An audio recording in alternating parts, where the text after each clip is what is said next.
삼성교회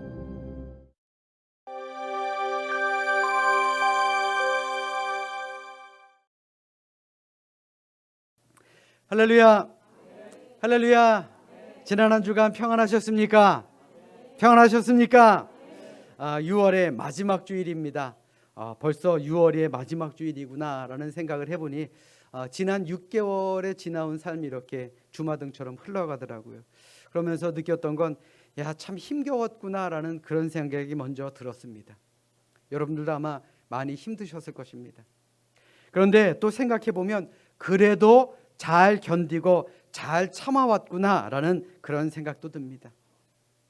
좋은 분들과의 만남 속에서 저 나름대로 참으로 은혜를 나누며 살았다라고 생각이 들기도 합니다.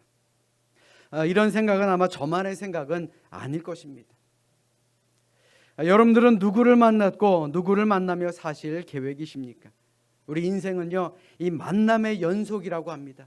언제 어디서 누구를 어떻게 만나느냐가 인생의 중요한 요소라고 할 수 있는 것이죠. 시인 정채봉 씨는 처음의 마음으로 돌아가라라는 글에서 우리 사람에게는 5종류의 만남이 있다라고 말씀하고 있습니다. 그것이 무엇이냐? 생선과 같은 만남, 그리고 꽃송이와 같은 만남, 그리고 세 번째 뭐죠? 건전지와 같은 만남. 네 번째는 지우개 같은 만남. 자, 5번째는 뭐예요? 손수건 같은 만남.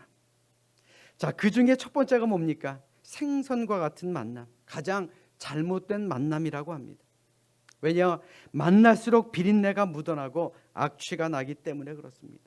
시간이 지나면 지날수록 더하게 된다는 것이죠. 그리고 가장 조심해야 될 만남은 바로 꽃송이와 같은 만남이다라고 합니다. 피어 있을 때는 어떻습니까? 너무 이뻐서 환호하지요. 그러나 시들면 어떻게 됩니까? 버리는 것이 바로 꽃입니다. 그리고 건전지와 같은 만남은요, 가장 비참한 만남이라고 할 수 있죠. 힘이 있을 때는 어떻습니까? 소중합니다. 그러나 힘이 다했을 때는 어떻습니까? 즉시 폐기 처분하기 때문에 그렇습니다. 또 시간이 가장 아까운 만남은 지우개와 같은 만남이라 그럽니다. 이 만남이, 그 만남의 시간이 순식간에 지워져 버리기 때문에 그렇습니다. 추억 하나 남지 않는 그 지우개 같은 만남, 이것이 가장 시간이 아까운 만남이죠. 자, 그런데 반면에 가장 아름다운 만남이 있습니다. 바로 손수건과 같은 만남이다라는 것입니다. 힘이 들 때 땀을 닦아주고 슬플 때는 눈물을 닦아주기 때문에 그렇습니다. 우리가 이렇듯 인생을 살아가며 누구를 만나느냐라는 것 참으로 중요합니다. 여러분들 어떠십니까?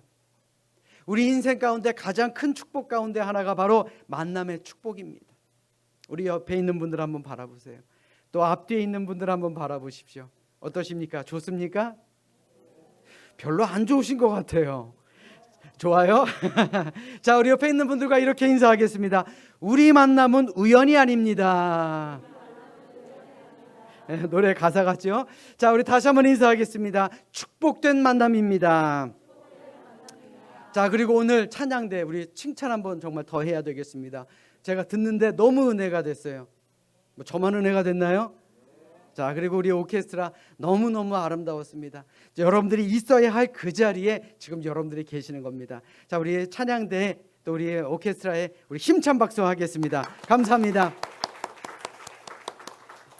우리가 삼성교회에서 함께 믿음 생활을 할 수 있는 것, 이것은 결코 우연이 아닙니다. 하나님의 은혜와 축복이다라는 그런 믿음으로 살아가시는 우리 모두가 되시기를 주님의 이름으로 간절히 축원합니다.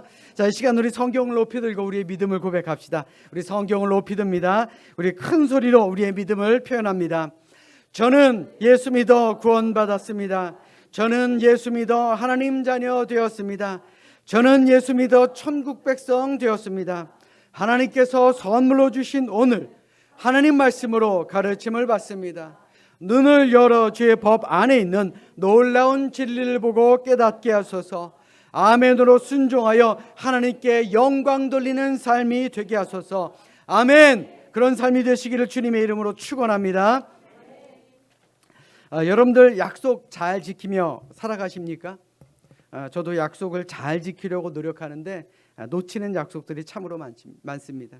사실 약속을 한다는 것 너무나도 쉽습니다. 왜요? 입으로만 하면 되니까요. 그런데 약속을 지키는 것은 참으로 어렵습니다. 그래서 프랑스의 황제 나폴레옹은 이런 말을 남겼습니다. 약속을 지키는 최고의 방법은 약속을 하지 않는 것이다. 이 말이 뭐예요? 우리 너무 쉽게 약속하지 마라. 그 약속 다 이루기 어렵다라는 것을 우리에게 말씀하고 있는 것이죠. 자, 그럼에도 불구하고 우리가 살아가면서 누군가와 약속을 하고 그 약속을 지키는 것은 참으로 중요합니다.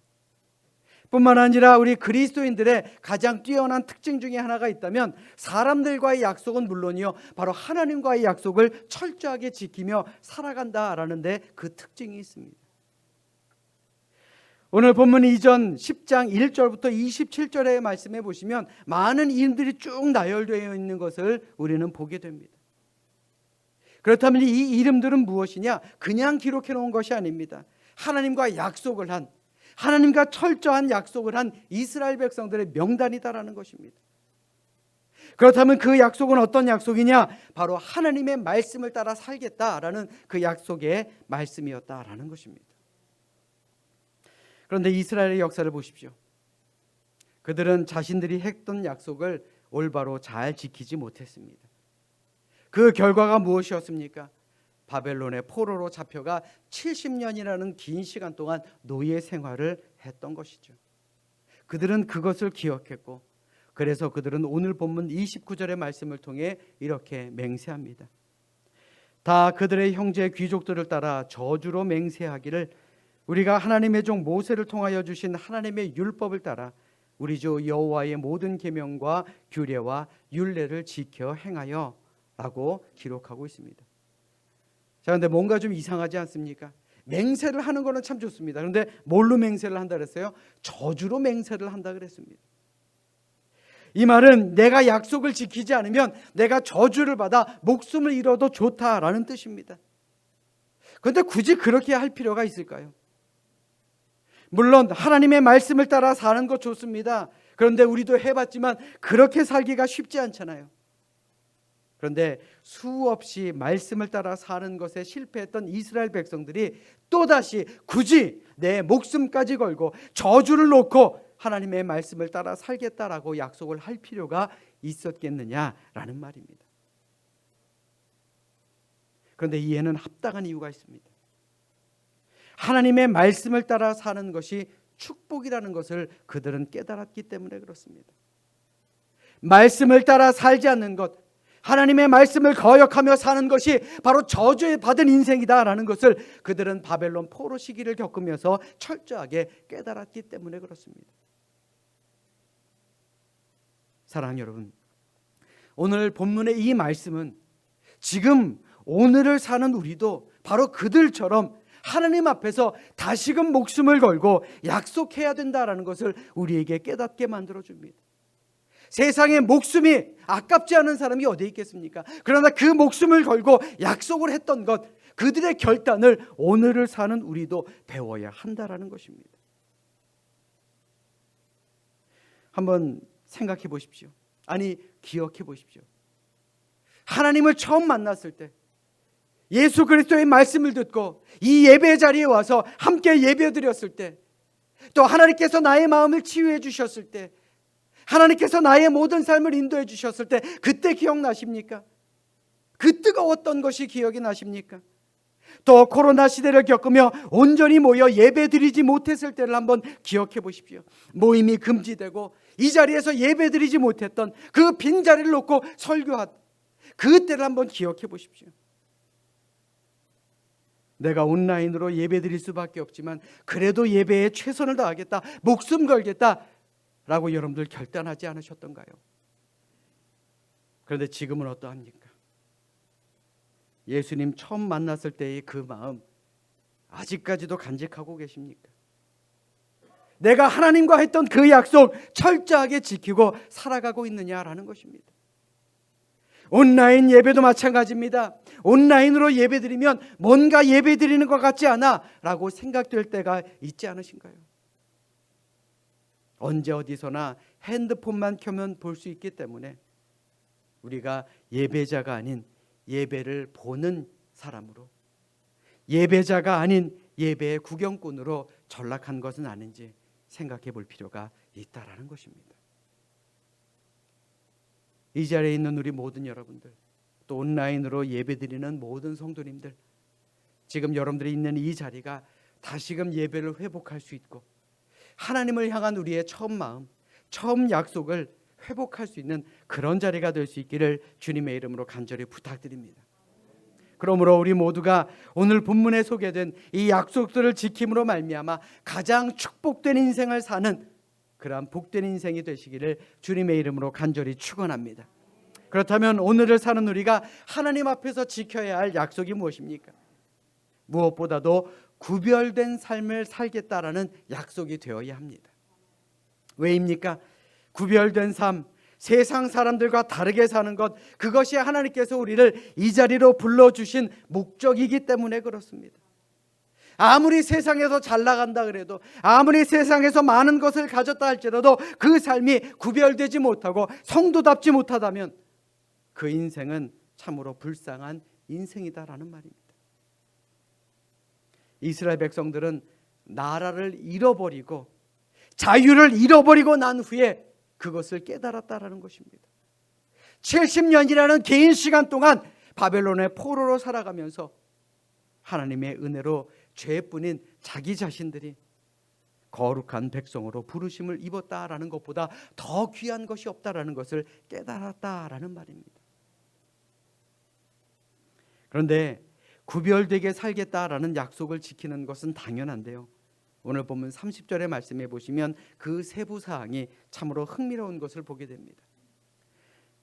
우리의 딸들을 이 땅 백성에게 주지 아니하고 우리의 아들들을 위하여 그들의 딸을 데려오지 아니하며. 그들이 제일 먼저 하나님 앞에 무엇을 약속합니까? 자식들을요, 내 자식들을 이방인들과 결혼시키지 않겠다라는 것입니다. 아니, 이게 목숨 걸고 지켜야 될 약속인가? 조금 이상하지 않습니까? 특별히 요즘에는 국제 결혼이 얼마나 활발합니까? 근데 뭔가 좀 이상하지 않습니까? 그런데 이 말씀에는요, 아주 큰 비밀이 숨겨져 있습니다. 그저 혼인을 반대한 것이 아닙니다. 포로에서 돌아와 아무런 기반이 없는 그들이 그 땅 위에서 다시금 정착하고 또 편안하게 살아갈 수 있는 가장 빠른 길, 가장 쉬운 방법이 무엇이냐? 이미 들어와 살고 있는 그 이방인들에게 자신의 자녀를 주는 것입니다. 그들의 자녀를 자신의 며느리로 드리는 것입니다. 오늘 본문 30절을 다시 한번 읽어보십시오. 우리의 아들들을 위하여, 우리의 아들들을 위하여, 하나님을 위하여가 아닙니다. 우리의 아들들을 위하여. 이방인과 결혼은 포로에서 돌아온 그들이 가장 쉽고 가장 빠르게 정착할 수 있는 좋은 방법이었습니다. 그렇기에 자식들을 이방인들과 결혼시키지 않겠다라는 이야기를 가장 먼저 약속했다라는 것이죠. 쉽게 말해 이방인들과 결혼하는 것이 당장에는 유익할 것 같지만 그들이 가져온 이방신들을 섬기게 되었고, 그렇게 해도 먹고 사는 데는 아무런 문제가 없었습니다. 그런데 그 작은 실수 하나가 하나님의 백성답게 살지 못하고 거룩하고 구별된 삶을 살지 못하게 만드는 결정적인 원인이 된 것입니다. 그 결과가 어땠습니까? 나라를 빼앗기고 70년이라는 시간 동안 노예로 살아가게 만드는 원인이 되었다라고 그들은 생각했고 그들은 결단했던 것입니다. 사랑하는 여러분, 우리가 구별된 삶을 산다라는 것, 그것이 무슨 말입니까? 여러분들 잘 들으십시오. 잘 들으세요. 구별되었다라는 말은요, 거룩하다라는 말이 아닙니다. 쉽게 말해서 구별되었다라는 것은요, 우리의 삶 속에서 예수님을 닮는 거룩함으로 한 걸음 한 걸음 나아간다라는 그 과정인 것입니다. 이를 웨슬리 목사님께서는 성화라고 말씀하셨죠. 성스럽게 되어가는 것. 사실 우리는 거룩함을 이룬 사람이 아닙니다. 우리 모두는 다 죄인입니다. 우리 모두는 죄에서 자유로울 수가 없습니다. 그러나 거룩한 사람으로 하루하루 살려고 노력하는 것, 한 걸음 한 걸음 더 하나님께로 나아가려고 노력하는 것, 세상 사람들과 구별되어 살아가려고 하는 것, 세상 사람들과 똑같은 모습으로 살아가는 것을 거부하는 것이 바로 하나님의 뜻이기 때문에 우리는 그렇게 살아가야 한다라는 것입니다. 아멘. 아멘. 한번 생각해 보십시오. 세상 사람들과 똑같은 모습으로 살아가면서 세상의 것에 자신의 모든 관심을 두면서 어찌 우리가 하나님의 자녀라고 또 하나님의 뜻을 온전히 이루는 사람이 될 수 있을 거라고 생각하십니까? 구별된다라고 하는 것, 세상 사람들과 다르게 사는 것입니다. 포로에서 돌아와 가장 빠르고 편하게 정착할 수 있었던 방법인 그 이방인들과의 결혼을 포기하고 하나님의 백성답게 구별되고 거룩하게 살겠다라는 이 약속이야말로 오늘을 사는 우리에게 많은 것을 깨닫게 해줍니다. 세상이 주는 작은 이익에 눈이 멀어 하나님의 백성답게 구별되지 못한 삶을 사는 오늘 우리가 가장 먼저 회복해야 될 그러한 신앙의 결단 아니겠습니까? 그러므로 하나님과의 약속, 거룩에 이르는 길, 성화를 이루는 그 길에 우리의 모든 목숨을 걸고 지키는 우리 모두가 될 수 있기를 주님의 이름으로 간절히 부탁드립니다. 우리 따라서 합니다. 약속을 지키면서 합시다. 자, 어떤 약속을 지켜야 되느냐? 그들은 안식일을 철저하게 지키겠다라고 하나님과 약속을 했습니다. 이방인과 섞여 구별되지 못한 삶을 살았던 그들이 이제 구별된 삶, 하나님의 백성답게 거룩한 삶을 살겠다라고 굳은 약속을 합니다. 그리고서 꺼낸 것이 바로 안식일을 철저하게 지키겠다라는 다짐이었습니다.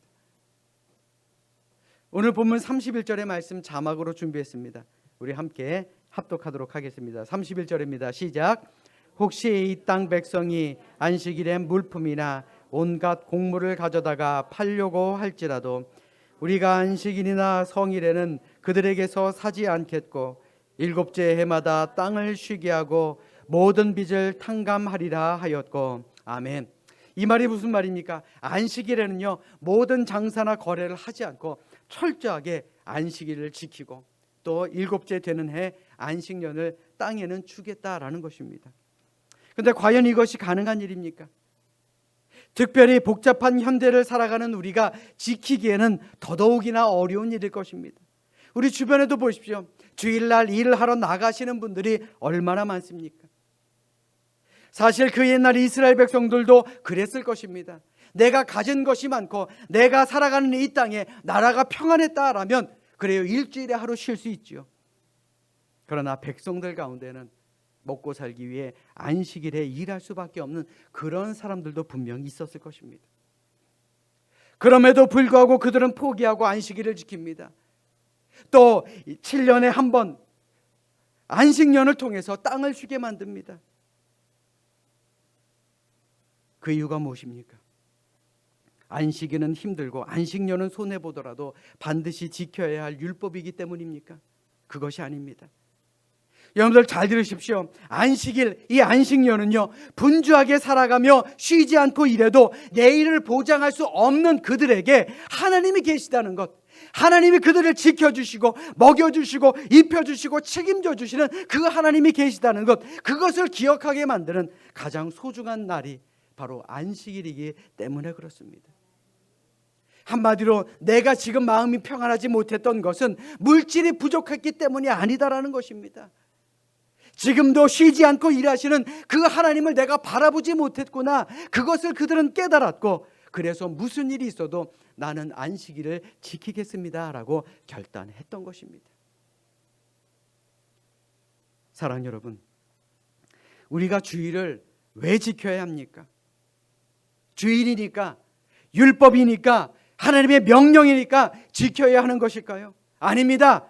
하나님을, 주님을 바라보지 않고는 우리가 하루도 살아갈 수 없기 때문에 그렇습니다. 우리가 주님 앞에 나아가지 않는 이상, 우리가 이 예배 자리에 함께하지 않는 이상 우리는 어디에서도 평안함을 누리며 영적으로 쉴 수 없기 때문에 그렇습니다. 마태복음 11장 28절에서 예수님께서는 우리에게 이렇게 말씀하십니다.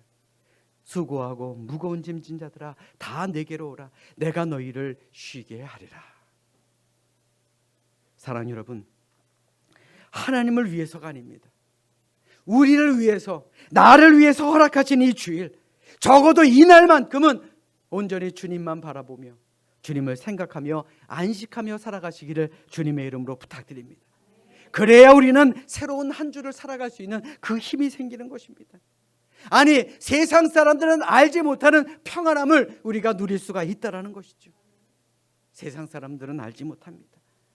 그 힘, 그 기쁨, 그것이 차오름을 믿으시는 우리 모두가 되시기를 주님의 이름으로 간절히 축원합니다. 우리 따라서 합니다. 하나님을 인정하며 살겠습니다. 다시 한번요. 하나님을 인정하며 살겠습니다. 자, 오늘 본문 말씀 속에서 이스라엘 백성들은요, 하나님의 주권을 철저하게 인정하며 살겠다라고 결단을 합니다. 구별된 삶을 살겠다라는 것, 그리고 안식일을 철저하게 지키겠다는 것, 이 약속에는 큰 공통점이 하나 있습니다. 이 두 가지 약속은 모두 내가 하나님을 위해서 하는 것처럼 보이지만 실제로는 우리의 축복된 삶을 위한 약속이다라는 것입니다. 내가 하나님을 위해서 하는 게 아니에요. 나를 위해서 한다는 것입니다. 나의 축복된 삶을 위해서. 여러분 한번 생각해 보십시오. 엄마가 어린 자녀와 약속을 합니다. 손가락을 걸고 약속을 하죠. 얘 누구야? 이제 앞으로는 일찍 일어나고 양치질 꼭 하고 밥은 반찬 투정하지 않고 골고루 먹고 일찍 자고 행복한 생각하고 이렇게 막 약속을 합니다. 자, 그런데 이 약속이요, 누구를 위한 약속일까요? 누구 좋으라고 하는 약속일까요? 엄마 좋으라고 하는 약속입니까? 아니죠. 아이를 위한 약속입니다. 건강하게 자라라고, 구김없이 자라라고, 그렇게 하기 때문에 엄마가 자녀와 약속하는 것 아닙니까? 만약 아이가 아유, 나 참 힘들지만 정말 내가 엄마 위해서 한번 내가 해준다라는 그런 마음으로 약속을 한다고 생각해 보십시오. 이건 온전한 부모와 자녀의 모습은 아닐 것입니다. 제가 여러분들에게 드리는 말씀이 바로 이것입니다. 오늘 이스라엘 백성들이 하나님과 했던 그 약속은요, 하나님을 위한 것이 아니었습니다. 바로 자기 자신들을 위한 약속이었다라는 것입니다. 하나님의 백성답게 구별된 삶을 살고 안식일을 철저히 지키며 살면 그들은 상상할 수도 없을 축복을 누리게 된다라는 믿음이 있었다라는 것입니다. 이는 오늘을 사는 우리 역시 복을 누리기 위해 하나님과의 약속을 지키며 살아가야 한다라는 말입니다. 아멘. 우리가 하나님과 약속하는 건요, 하나님을 위한 게 아니에요. 바로 나를 위한 겁니다. 우리 모두를 위한 것입니다. 그런데 이러한 것들이 아직도 하나님을 위한 것이다라는 생각이 있다면 과연 온전한 믿음의 사람이겠느냐라는 것입니다. 그런데 안타깝게도 과거 자신들의 조상들은 그것을 내가 하나님을 위해서 지켜드려야 하는 것으로 생각했으니 지키기가 어려웠을 것입니다. 그러다 보니 하나님의 언약과 하나님의 말씀은 점점 그들의 관심에서 멀어질 수밖에 없었다라는 말입니다. 그러나 그들이 70년이라는 이 긴 시간 동안 바벨론의 포로를 겪으면서 거룩한 백성으로 구별되어 안식일을 지키며 살아가는 것이야말로 축복 중에 축복이다라는 것을 나라를 빼앗기고 난 다음에서야 그들은 깨닫게 되었던 것입니다. 그러므로 그들이 축복을 받기 위해서라도 구별된 거룩한 백성으로 안식일을 지키며 살 것을 그들은 목숨을 걸고 약속하고 있는 것입니다. 더욱이 오늘 본문 33절로 34절의 말씀해 보시면 하나님의 성전에 필요한 모든 것을 공급하겠다라고 약속합니다. 돈이 많아서일까요? 가진 게 많아서일까요? 아닐 것입니다. 또 35절로 37절의 말씀해 보시면 모든 산물의 첫 열매를 드리겠다라고 약속을 합니다. 가진 게 많아서요? 많이 누리고 있어서요? 아닐 것입니다. 그리고 37절부터 39절의 말씀은 우리가 11조를 하나님께 드리겠다라고 약속합니다. 과연 그들이 가진 게 많아서 그런 약속을 했을까요? 이들은 가난한 중에서도 그렇게 철저하게 성전을 위하여 헌신하고 첫 열매와 11조를 드리겠다라고 약속할 수 있었던 것은 자신들에게 주어진 이 모든 것이 내 노력이 아니라 바로 하나님께로부터 왔음을 잊지 않기 위한 일종의 몸부림이었다라는 것입니다. 여러분들 잘 들으십시오. 세상 사람들은요, 내가 노력으로 번 내 돈이니 내 것이다라고 생각할지는 모르겠지만 우리 그리스도인들은 달라야 합니다.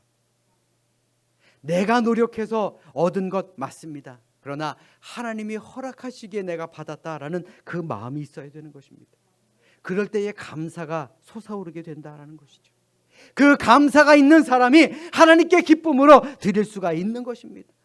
하나님께 기쁨으로 드릴 때에 하나님께서는 우리에게 더 큰 은혜와 축복을 허락하심을 믿으시기를 주님의 이름으로 간절히 축원합니다.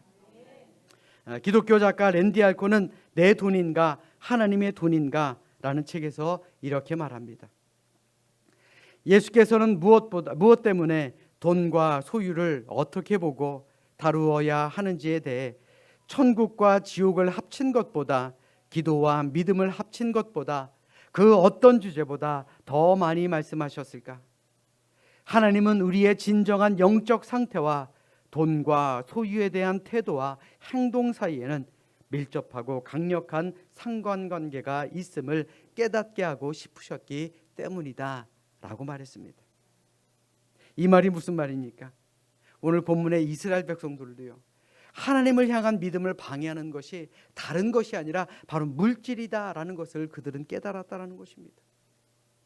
한 푼이라도 더 벌기 위해서 하나님을 멀리해야 됐고, 조금이라도 편안하게 살기 위해서 하나님을 멀리했던 그들의 마음, 그것을 그들은 모든 것을 잃어버리고 난 다음에서야 깨닫게 되었다라는 것이죠.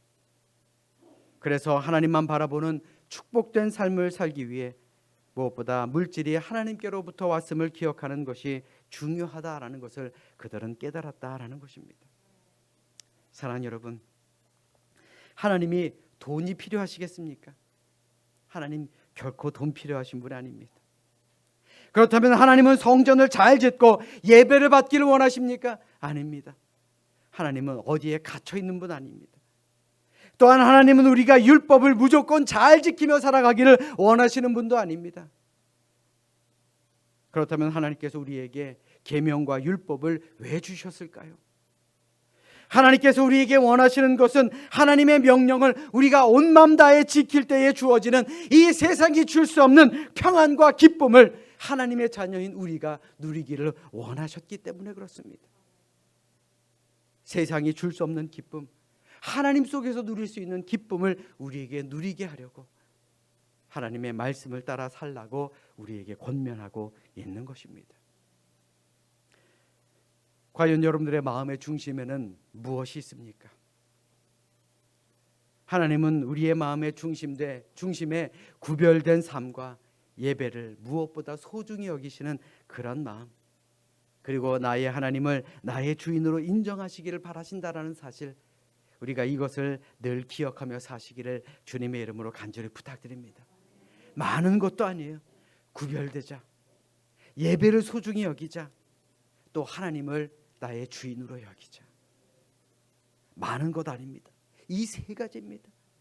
우리가 이 세 가지를 목숨을 걸고 지킬 때 하나님께서는 우리에게 한없는 축복을 내리신다라는 사실, 우리가 이것을 늘 기억하며 사시기를 주님의 이름으로 간절히 축원합니다. 여러분들의 마음의 중심은 과연 누가 주인입니까? 이 시간 우리 함께 찬양해 보도록 하겠습니다. 제목은요, 내가 주인 삼은 모든 것입니다.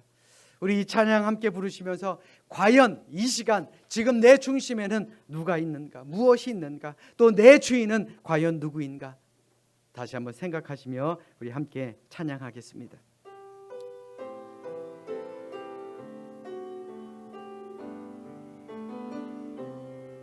내가 주인 삼은 모든 건 내려놓고 내 주 되신 주 앞에 나가, 내가 사랑했던 모든 건 내려놓고 주님만 사랑해.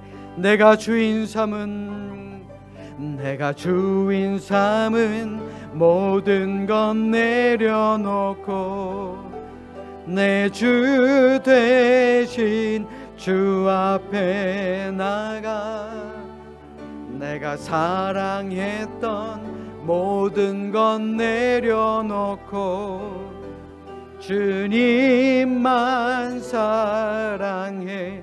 주 사랑 거친 풍랑에도 깊은 바다처럼 나를 잠잠케 해. 주 사랑